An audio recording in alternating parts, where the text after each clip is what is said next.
Ronald Terrell Yarbrough was named Superintendent of Harlem Consolidated School District number 122 in July of 2021 after a 20-year career in education, to include 8 years as principal of Harlem High School and work with public, private, charter, and parochial schools. Dr. Yarbrough earned his Doctor of Education degree from Aurora University, his master's degree from Marquette University, and his undergraduate degree from the University of Wisconsin-Milwaukee. Dr. Yarbrough is an avid sports fan, and he has coached both basketball and track at the high school level. He is dedicated to focusing resources and energy on helping diverse learners realize that they have unlimited potential through academic programming at all levels, pre-K through grade 12. We thank you for being here to present tonight the State of the Schools address, and we are excited to learn about your great work over the past year in your role as superintendent. Everyone, please join me in welcoming to the stage Harlem Consolidated School District 122 Superintendent Dr. Yarbrough.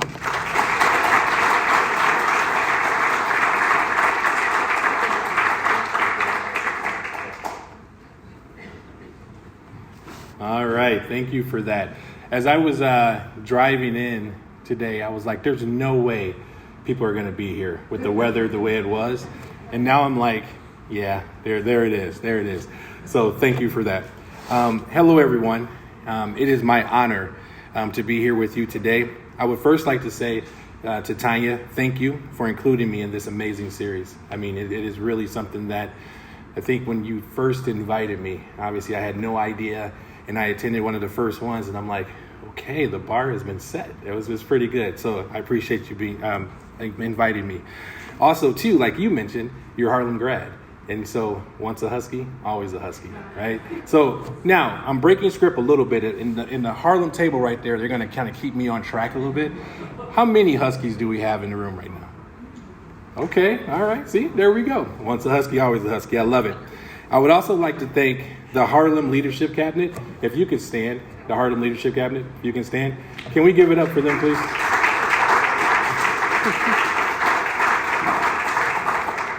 And the board members that are in attendance, can you please stand as well? Can we give it up for them? I will tell you, if you know anything about a school system, without those two groups that just stood, I would not be able to effectively do my job. I appreciate your support. All right, so let's make sure I get this clicker right. Working hard for something we don't care about is called stress. Working hard for something we love is called passion. I absolutely, without a doubt, love my job. I do, right? Regardless of some things you may see on the news as far as jam-packed board meetings and getting yelled at and all those things, I absolutely love my job and I love Harlem. Matter of fact, when I was offered the job in the room, and I'm sharing a little bit with you, I cried. When I was offered the job, I cried. I didn't know how to react other than this is where I'm supposed to be. I have a group of people that put faith in me, and I cried. And so again, thank you again for trusting in me with this enormous task. So in saying all of that though, I didn't start out wanting to be a superintendent. I got into education to be a history teacher and a basketball coach. I wanted to inspire kids, just like my middle school teacher and high school coach helped me to believe that I could be more than what was in front of me in the inner city of Milwaukee. But my journey has led me here. And again, I can without a doubt tell you that I love my job. I not only had to learn the job in my first year, but I had to be flexible and responsive to the additional needs of the learning community that was coming off of COVID, that was coming back to full-time instruction, and it was hard. And I would often call other superintendents in the area, Dr. Aaron Jarrett in Rockford, just so happened to be my mentor last year, and a couple of other superintendents, and we like to call them my super friends, because again, I would not have made it without them. I'm gonna get them t-shirts too, by the way. And they would always tell me, they say, listen, you're doing great. Just stay the path, keep going, it's okay. But then they would joke and say, I'm glad it's not my first year. So I'm like, oh, okay. All right, so Again, thank you for allowing me to speak with you all and share some of the wonderful things that we're proud of here at Harlem. I am Dr. Terrell Yarbrough, proud superintendent of Harlem Consolidated School District 122. I'm originally from Milwaukee, Wisconsin, and I currently reside in Beloit. I am the oldest of 5 children, and I'm son to the late Brenda Gail Yarbrough. And I had to include my mom in that, and you can kind of hear my voice crackling a little bit. My mom recently passed away from cancer in February, and being the oldest of 5 and having that hit is just, I never thought that you can feel a pain like that. And so I needed her to be here with me in spirit, so I had to put that in there. Married to my beautiful wife, Alma, who's here in attendance. And thank you for being here. You know, I mean, when Maurice West gave his speech, and his whole family was here, you know, I had to at least include my wife, right? So thank you for being here. I'm proud Poppy to Maya, to Lily, and Kobe. And I gotta say too, because you wouldn't know me if I didn't say this, that 24/7, 365, I'm a Lakers fan, all right? So much to the point, I'm gonna say this, so much to the point where, and now I'm breaking script a little bit, if you see me walking around on the weekend, you're probably going to see me in some Laker gear. You're probably going to see me with a Laker hat on. You're going to see all of those things. So we were at the mall this past weekend, and we were buying some shoes or whatever. And there were some kids, well, now they're adults, but I could tell they were Harlem graduates. And one of the kids whispered to the other kid and said, "Man, he looks like Mr. Yarbrough." And then the other kid was trying to tell him, "That is Mr. Yarbrough." And then I just said, "Hey, what'd you say?" He said, "You look like my former principal, Mr. Yarbrough." I said, "I am Mr. Yarbrough." So here is a quick snapshot of what makes Harlem so special.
So again, that's a small snapshot because we could have put together a video that would have took us way past however long that video was. So before I continue, Mayor Jury, how much time do I got?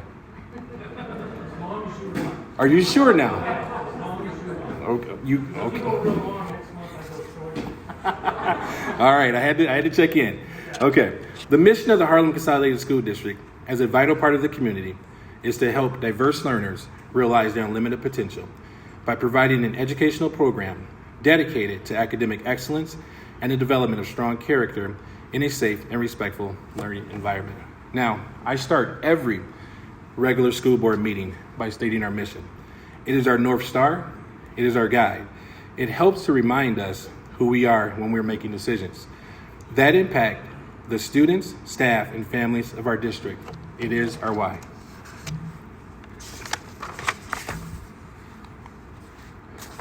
In addition to our mission, our beliefs helps to define what we value as a district. As this presentation unfolds, you will see elements of our mission statement and beliefs throughout. So, we believe each individual has unlimited potential. We believe that every student has an equal right to a quality education. We believe in interrupting inequities within our system. We believe in fostering individual academic, social, and character growth and development. We believe the Harlem Consolidated School District, its families, and the community as a whole are equally vital partners. We believe every person has the right to learn and work in a safe, non-threatening environment. and we believe in effective and responsible uses of our resources.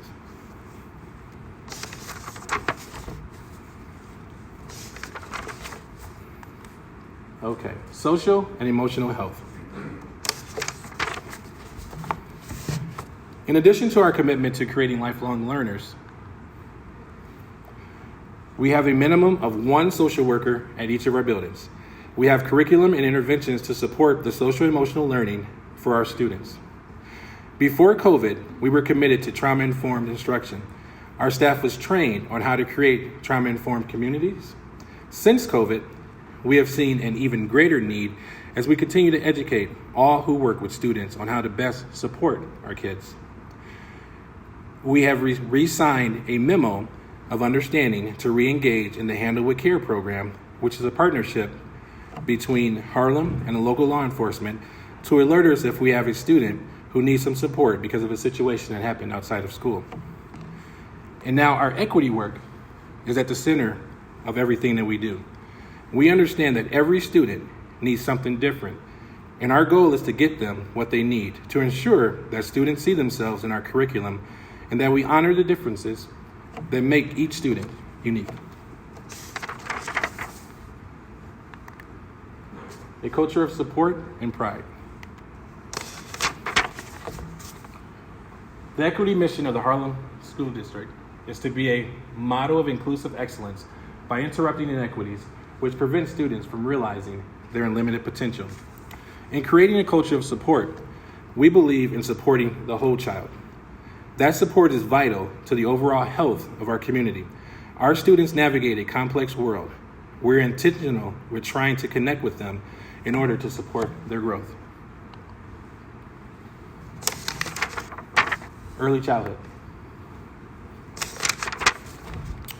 We feel very strongly in supporting our students as they transition from the home to a school setting.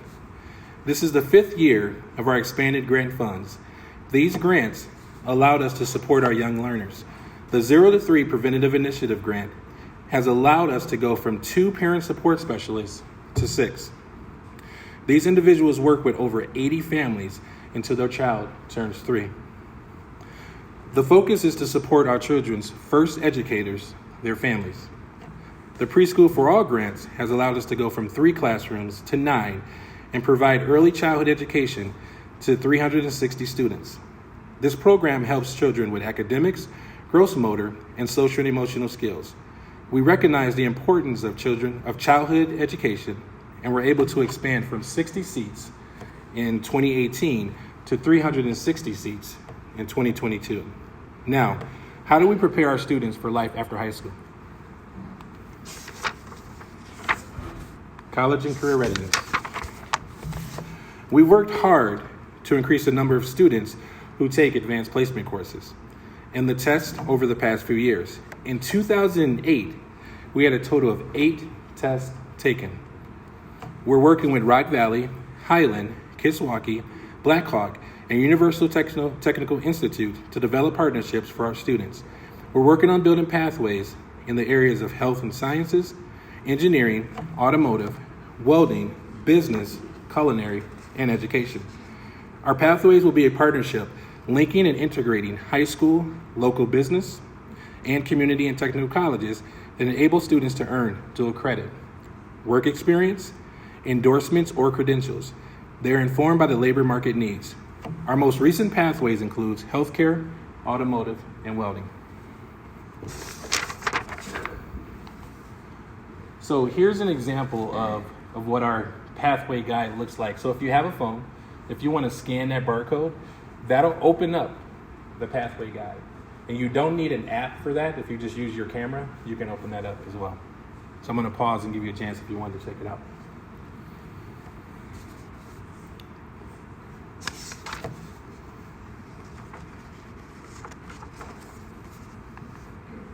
Okay.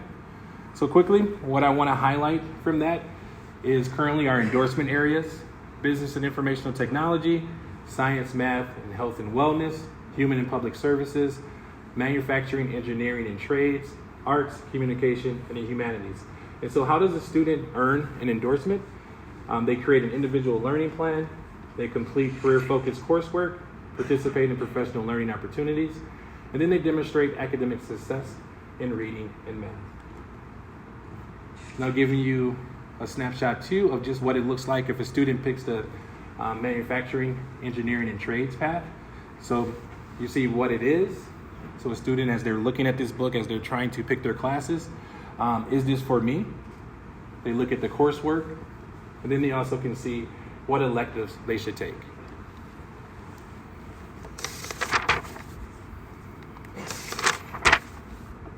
All right. So another program that we're extremely excited to offer our families is our Harlem Language Academy, our OLA program. Our OLA students start with 90% of their day taught in Spanish, and by 5th grade, it is 50-50. The ultimate goal is for our students to be biliterate, bilingual, and bicultural. We have currently 150 students that are in K through 6th grade in the program. The Illinois Seal of Biliteracy is a recognition given to graduating high school students who had demonstrated a high level of proficiency in English and another language, in reading, writing, listening, and speaking. Currently, we have students that speak German, Spanish, and Italian that was given the Seal of Biliteracy. All right, technology integration. So here's a question for everybody. What is the first thing that you look at in the morning and the last thing that you look at before you go to sleep at night?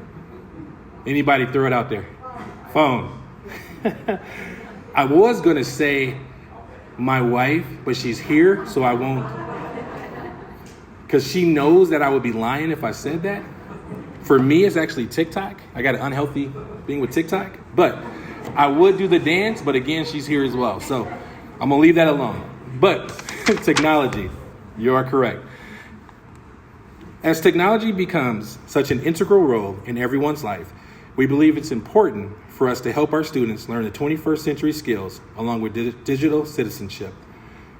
A computer should not be a replacement for a notebook, but a way to enhance our educational opportunities. A way to learn at a deeper level. When COVID hit our nation, our district became 1-to-1 in grades K through 12. At the K and first grade level, we believe learning those skills are important, but we're still focusing on how to read and write. We're working to better prepare our students for the world in which they live. So less TikTok, by the way. Hopefully. All right, by the numbers. Now raise your hand if you like numbers. Wow, that's more than I thought. And actually, if you know anything about Mr. Iran right there, he should have both hands up right now. All right, so if there's anything that I present that involves numbers from here on out, you can ask Mr. Iran after this, and he'll let you know. So, by the way, too, his personal cell phone number is 815. No, I'm just we won't even do that to you. All right, graduation rate. The goal of any organization is to be successful. I believe that in a school setting, for the most part, it's graduating students. As you can see, since 2018, we've hovered around 80%.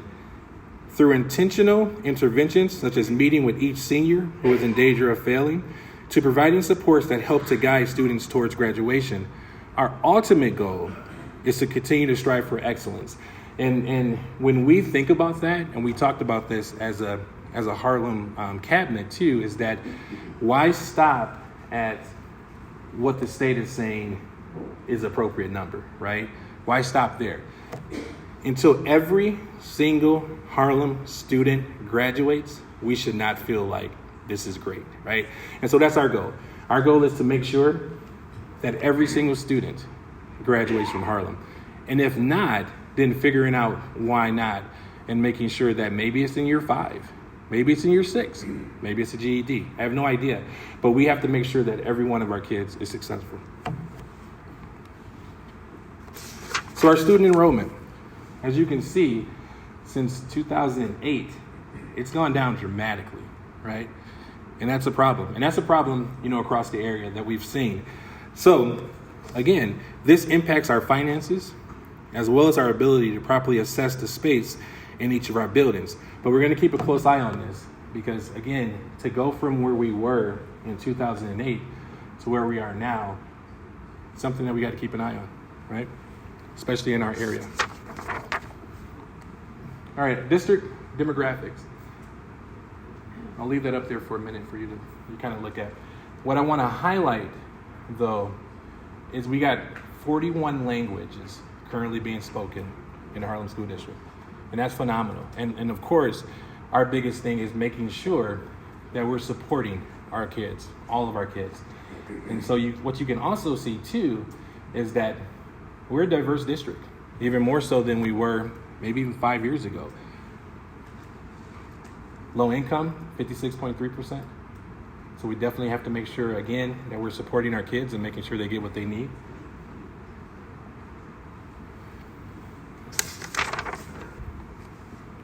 All right, so now introducing the best department in Harlem. At least that's what they tell me.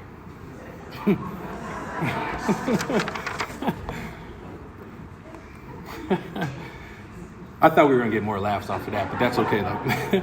Like other districts, we have been experiencing staffing shortages for the last couple of years, particularly in the categories listed on this slide. We've been able to work through these shortages with minimal disruption. However, addressing these shortages is a top priority for our district. We've implemented several measures in order to do so. We successfully, so remember when I told you that last year was my first year and all those other things? We also had to negotiate a teacher's contract, support staff contract, and our food service contract. So we went through a lot, but we got through it together. So that was good. One thing that we really wanted to focus on was increasing wages and improving working conditions. Wages was a top priority for us based off of the exit interview information that we was receiving in human resources. We also created a new support staff induction for all new hires. The mentoring program we have in place for teachers was also revamped to give our mentors better training and our mentees much more support than their first years with us. We know that staffing shortages are projected to be a challenge in the upcoming years, but we're dedicated to looking for and implementing strategies to recruit and retain our staff. Now, we also like to celebrate, okay? We never miss an opportunity to provide birthday treats, as you can tell from me and my stomach. You know what? I never ate so much until I got to the board office. But again, I'm appreciative of that. Food at school events, recognize staff quarterly who are nominated by their peers, honoring our staff celebrating milestones and or retiring, and recognizing staff at board meetings any chance that we get who have been honored with an award. Most recently, we had both an administrator and teacher receive the Golden Apple Award. Like anywhere, healthcare costs, when you can look at that. Other than salaries, healthcare costs are a major expense for the district. I'm happy to announce that we will have an on-site health clinic in the summer of 2025. That's a huge accomplishment to get something like that. And it'll benefit our teachers, it'll benefit all of our staff to actually have an on-site clinic to help out with these costs, with the goal of providing a higher level of healthcare to our staff, and again, by reducing costs. But as you can see, healthcare costs have risen.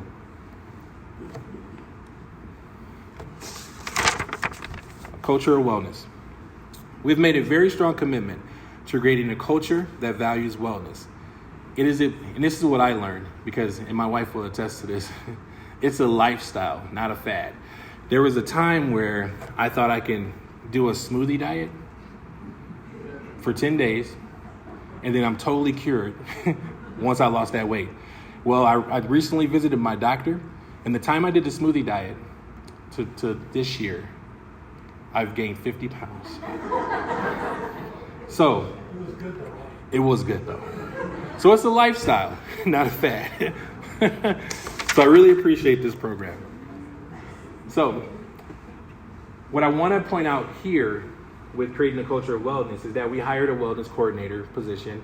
And so what I learned from our wellness coordinator was that when you think about creating a culture of wellness, you have to emphasize the physical, the mental, emotional, and financial health of our students and our staff, right? And so there was monthly challenges that was created, and annual Husky hustles, 5K runs, walks, that hopefully we can bring back. COVID kind of took away some of that. Now, the key piece that I want to highlight is biometric screenings and health assessments. Until this was done and we required this, I didn't always go to the doctor. I only went when I had to, right?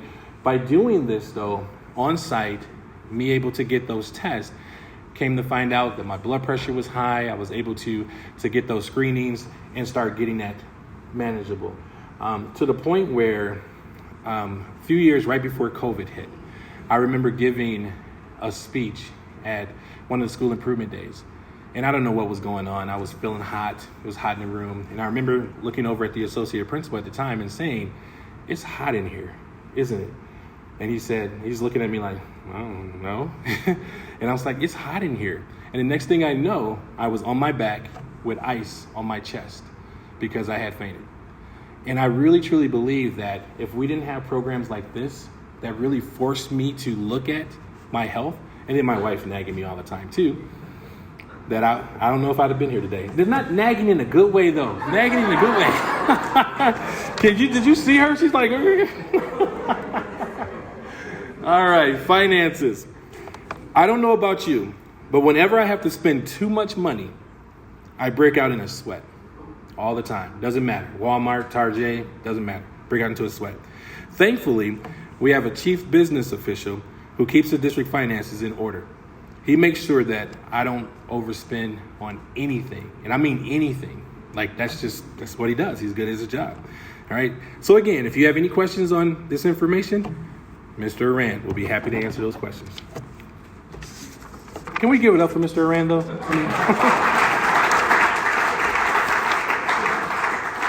All right, so where we are financially, our annual bond debt payments. Okay. Overall, the last 15 years, the district has worked hard to manage its outstanding bond principal, going from $30 million in 2009 to $6.6 million today. And it has a lot to do with Josh and his team and what they do. It is our goal to continue to be conscientious about our debt versus our building needs. Our education fund balance. Since the recession in 2009, it's been a little bit of a roller coaster, but the trend over the last 6 years has been positive. While the district did not have to make difficult decisions over this time period, and with a mix of increased local and state revenues, we've been able to put the district in an improved position.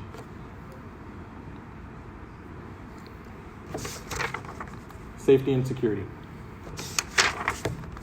Safety and security is the primary focus for us, and we worked hard over the years to ensure that our buildings are as safe as possible. This includes the creation of a software that our transportation department uses to ensure that our students are safely picked up and dropped off at the appropriate stop. Now, before I continue, because we actually won an award for this, I want to bring something out real quick.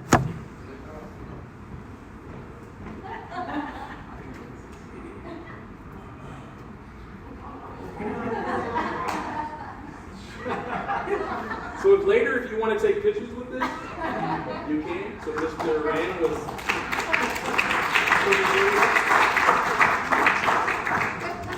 I had to, Josh. I had to. All right. We are also able to trace the activity of our drivers in case of an emergency. I'm extremely proud of our investment, preparing our staff and students for the unthinkable when you think about safety, right? We have administrators and school resource officers who are trained in ALICE and in conducting safety drills, specifically with ALICE, which means alert, lockdown, informative. Now I'm laughing at this as well. Counter and evacuate. All right, facility improvements. We strive to have state-of-the-art facilities. Over the last 10 years, the district has completed many different projects and also has some exciting projects on the horizon. Recently, the district's 5 solar projects were created, which provided financial savings while allowing us to be green. These are just examples of some of the bigger items that we've done. We've also improved our some of our playgrounds, and we're continuing to look at, our buildings and what our kids need. All right. And then finally, the future. Mayor Jury, I'm good? Good? Okay. All right. So this is our goal, is to create onto the existing high school a new CTE facility. That is going to be huge for our kids because we've outgrown where we are right now, which is a good thing, even though you saw that student enrollment slide. With the developments of our pathways, we realized that we have outgrown our current space. Through funding sources, we were able to generate enough money to include a space for automotive and welding on campus, because currently our automotive and welding program is about 5 miles away. And so that's kind of hurt us, or hurt some kids in their abilities to take some classes. And so being able to be on campus is a great thing. Concurrently, we've also have a plan, again, like I talked earlier, to have a healthcare facility, childcare renovations to our childcare program, and so much more. So we're really excited about this. Here's another rendering of what it's going to look like. I really expected some oohs and ahs at this moment with this. There we go. Another one? Ooh. I love that. See, there we go. Matter of fact, let me go back to that one. Just got to soak that up. All right. The two most important days in your life are the day you were born and the day you find out why, right? COVID has impacted a lot of us on so many different levels, right? Limited us with some things that we could do. Obviously, our kids were impacted. Our staff was impacted. And recently, a staff member shared something with me, and she was struggling with her why. She was just struggling. She's been a teacher in Harlem for years. And she was struggling because she felt that she just wasn't meeting the needs of her students. One particular student pretty much failed all of his classes last year, right? Student came back, she talked with him, worked with him, got him to the point where he's now passing all of his classes and he's on par to graduate and go on to get an engineering degree. And I share that story with you because when we know our why, when we understand why we're here, and for us in the school system, for everybody at the Harlem table, we're here for the kids. That's it. We're here for the kids. And whatever we can do to get them to realize their unlimited potential, that's what we're here for. So, Husky Pride. What I'm going to share my charge to you all. Educators, now more than ever, are under a microscope. There is this popular phrase that reads, keep the main thing the main thing. In our profession, and especially our district, I believe that means staying committed to doing everything that we can to help each individual student realize their unlimited potential, making sure that we're doing what we can to build environments and create spaces where staff and students feel safe and supported. And finally, graduates like Tanya, who go on and become advocates for growth and development in our community. We can't accomplish these goals without the support of many of you in this room. So, we're asking in the future for your help in providing internship opportunities for our students, be a volunteer or a guest speaker in one of our schools, or, I gotta say this, help finance a project or two if you want to. It's up to you, no pressure. The point that I'm trying to make is that we're a community of leaders, and as such, have a responsibility to serve. I sincerely believe that it takes a village to create a district that everyone can be proud of, because I am Harlem, you are Harlem, we are Harlem. Thank you, everybody.